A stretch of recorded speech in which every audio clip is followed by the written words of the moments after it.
Halo, Assalamualaikum warahmatullahi wabarakatuh. Pada hari ini kita akan mempelajari mengenai momentum, impuls, dan juga tumpukan. Nah, momentum adalah di dalam fisika itu berkaitan dengan kuantitas gerak yang dimiliki oleh suatu benda, yaitu kecepatannya. Jadi, momentum itu ada di semua benda yang bergerak.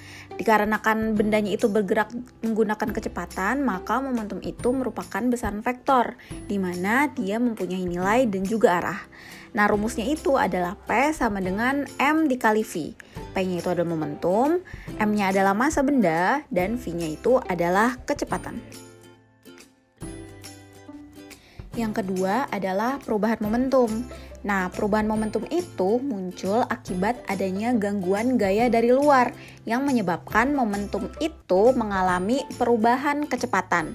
Bisa kita lihat dari sini ceritanya ada bola. Dia itu mempunyai massa dan bergerak ke kanan. Tetapi di sini dia punya dinding. Jadi ketika dia bergerak, dia memantul ke dinding.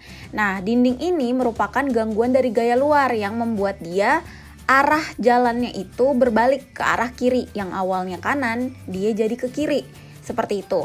Nah, maka dari sini ada perubahan momentumnya, yaitu kecepatan sebelum dia menabrak dinding dan juga sesudah dia menabrak dinding. Nah, rumusnya itu adalah P sama dengan massa dikali kecepatan. Nah, ini kan rumus momentum yang tadi ya. Tetapi dikarenakan kecepatannya berubah, maka di sini ada delta P sama dengan P aksen minus P sama dengan massa dikali kecepatan sesudah tumbukan dikurang kecepatan sebelum tumbukan.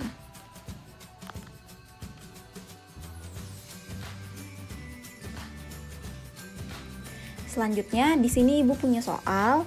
Sebuah bola bermassa 120 gram dilemparkan secara horizontal ke tembok dengan kecepatan 30 meter per second dan memantul kembali. Jika bola tersebut dipantulkan dengan laju yang sama besar, maka besar impuls bola yang terjadi adalah, jadi kalau misalnya Ibu gambarkan, pertama kita punya bola nih. Punya bola dengan massa 120 gram, atau kita jadiin kilogram menjadi 0,12 kilogram. Dan dia itu bergerak ke arah kanan dengan kecepatan 30 meter per second, seperti ini. Nah, di sini tuh ada tembok. Nah, yang membuat dia itu ketika sudah tabrakan dengan tembok memantul dengan kecepatan yang sama, tapi arahnya berbeda. Jadi karena ini arahnya ke kanan plus, ke kirinya minus. Nah, maka besar impuls bola yang terjadi adalah, nah, di sini impuls itu adalah sama dengan perubahan momentum, seperti itu. Jadi, rumusnya itu adalah massa V aksen dikurang V, ya kan?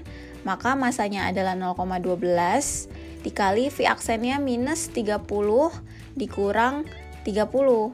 Maka hasilnya itu adalah 0,12 dikali minus 60. Nah, di sini kita bisa dikali nih. 0,12 dikali 60. 0, 0, 0, 12, 1, 6 kali 1, 6, tambah 1, 7, 6 kali 0, 0. Berarti 0, 2, 7, 0. Berarti di sini karena di belakang komanya itu ada 2, berarti kita bisa coret 1, 2. 7,2 Newton second. Seperti itu. Selanjutnya adalah materi impuls. Impuls didefinisikan sebagai hasil gaya dengan selang waktu gaya itu bekerja pada benda. Secara sistematis dapat ditentukan dengan menggunakan rumus I sama dengan F dikali delta T. I-nya itu adalah impuls, F-nya itu adalah gaya, dan delta T-nya itu adalah selang waktu. Nah, di sini tadi Ibu katakan kalau impuls itu bisa juga kita sebut sebagai perubahan momentum dengan rumus perubahan momentum seperti yang tadi. Nah, kita bisa lihat dari pemain sepak bola di samping ini. Nah, saat si pemain sepak bolanya itu menendang bolanya, maka di situ akan terjadi yang namanya gaya kontak, yaitu gaya singkat antara kaki dan juga bolanya. Nah, di sini kita bisa menentukan impulsnya seperti itu.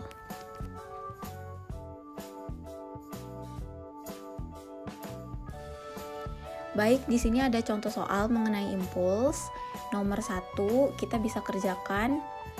Bila sebuah motor bermasa 125 kg, maka masanya itu adalah 125 kg. Berlaju dengan kecepatan 20 meter per second, berarti V1-nya adalah 20 meter per second. Kemudian dipercepat menjadi 60 meter per second, berarti ada perubahan kecepatan menjadi 60 meter per second. Dalam waktunya aja adalah 5 second.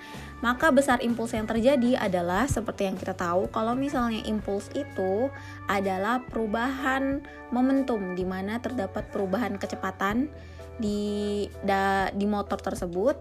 Jadi kita bisa mengerjakannya menggunakan rumus M V2 dikurang V1. Nah, masanya itu 125. F2-nya 60 dikurang 20. Maka di sini kecepatannya itu menjadi 40. Nah, ini nanti bisa dikali 0,00028145. Berarti besar impulsnya adalah 5000. Nah, selanjutnya nomor 2, sebuah bola dipukul dengan gaya 50 Newton. Berarti di sini kita punya F, gayanya 50 Newton dengan waktu T-nya itu adalah 0,01 second. Maka tentukanlah berapa besar impuls dari bola tersebut. Impuls di sini selain perubahan momentum, kita juga bisa pakai rumus F dikali delta T. Nah, di sini itu F-nya adalah 50, delta T-nya itu adalah T-nya ya.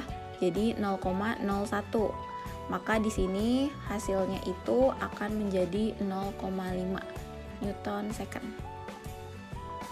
Yang ketiga, sebuah bola ditendang dengan massa 200 gram, berarti massanya itu adalah 200 gram.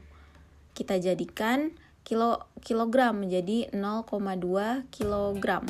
Dan menggelinding ke arah timur dengan kecepatan 2 meter per second, berarti V-nya adalah 2 meter per second. Dan ditendang dalam waktu 0,1 second, berarti T-nya adalah 0,1 second. Sehingga kecepatannya akan menjadi, berarti ada perubahan kecepatan. V2-nya 8 meter per second pada arah yang sama. Maka tentukan sebuah gaya yang diberikan. Berarti di sini yang ditanya adalah gayanya. Ingat, kalau misalnya rumus impuls adalah F dikali delta T. Tapi impuls juga adalah perubahan momentum. Jadi F dikali delta T. Nah, perubahan momentum itu kan rumusnya M V2 kurang V1 kan, sama dengan F dikali delta T. Masanya itu adalah 0,2. V2-nya itu ada 8 dikurang V1-nya 2 sama dengan F-nya adalah yang kita cari, delta T-nya adalah 0,1. Maka dari itu 0,2 dikali 6 sama dengan F dikali 0,1.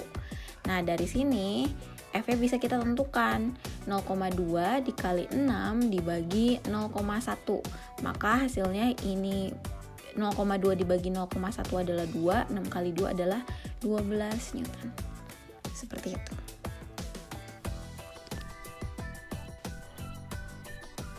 Selanjutnya ada tugas yang harus kalian kerjakan. Di sini ada tugas pertama, kalian disuruh mencari gaya. Yang kedua, kalian mencari impuls. Yang ketiga, kalian mencari impulsnya lagi.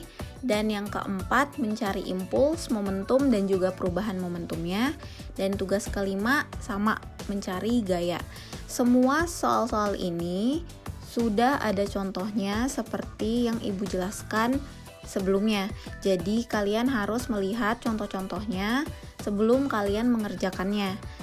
Tugas paling lambat dikumpulkan pada hari ini jam 12 malam, dikerjakan individual, soal ditulis dan juga memakai cara sesuai dengan contoh yang sudah diberikan. Terima kasih, selamat mengerjakan.